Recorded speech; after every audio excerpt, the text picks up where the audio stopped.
నమస్తే friends, welcome back to my YouTube channel. ఈరోజు ఈ వీడియోలో మా ఫ్రెండ్స్ కోసం చేసిన చికెన్ కర్రీ ఈజీగా టేస్టీగా ఎలా చేసుకోవాలో చూసేద్దాం.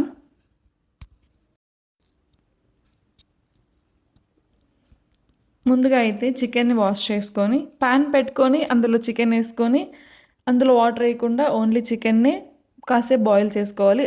సెమీ గ్రేవీకి అందులోనే కొంచెం వాటర్ వస్తుంది.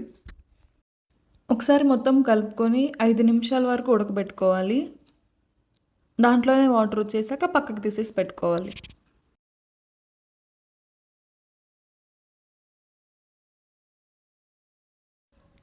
తర్వాత కడాయి పెట్టుకొని నాన్ వెజ్ కాబట్టి కొంచెం ఆయిల్ ఎక్కువైనా పర్లేదు. ఆయిల్ వేసుకొని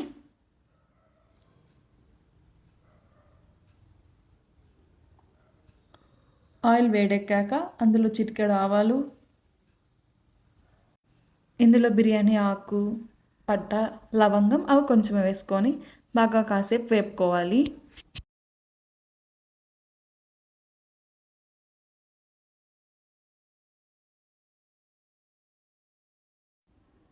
ఆ తర్వాత 2 మీడియం సైజ్ ఉల్లిపాయలు కొంచెం సాల్ట్ వేసుకొని బ్రౌన్ కలర్ వచ్చేంత వరకు వేపుకోవాలి. సాల్ట్ వేస్తే కొంచెం త్వరగా ఉల్లిపాయలు వేగుతాయి.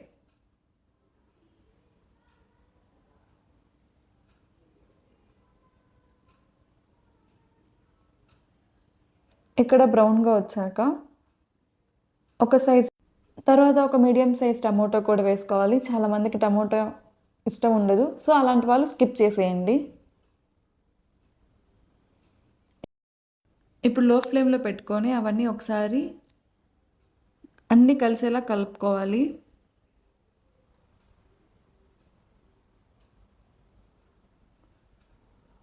ఇప్పుడు మిక్సీలో ఒక టమోటా, కొంచెం గార్లిక్, ఆనియన్ వేసి పేస్ట్ చేసుకోవాలి. దీనివల్ల ఏంటంటే గ్రేవీ చాలా బాగా వస్తుంది.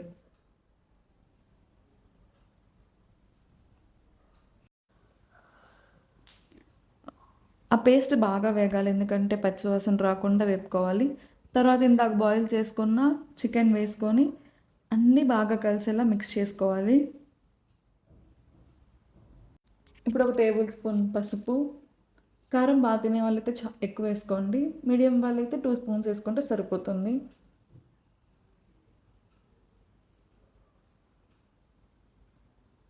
తగినంత ఉప్పు,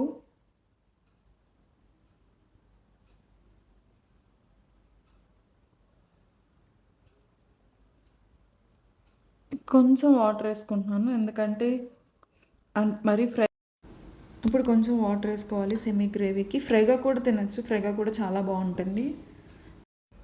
ఇప్పుడు అన్ని ముక్కలు పట్టేలాగా మొత్తం కలుపుకొని ఒక 5 మినిట్స్ వరకు బాయిల్ చేసుకుంటే చాలు.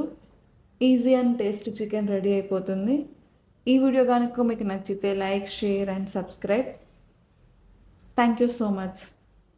మీరు ట్రై చేశాక ఎలా వచ్చిందో తప్పకుండా కామెంట్లో తెలియజేయండి. Thank you so much.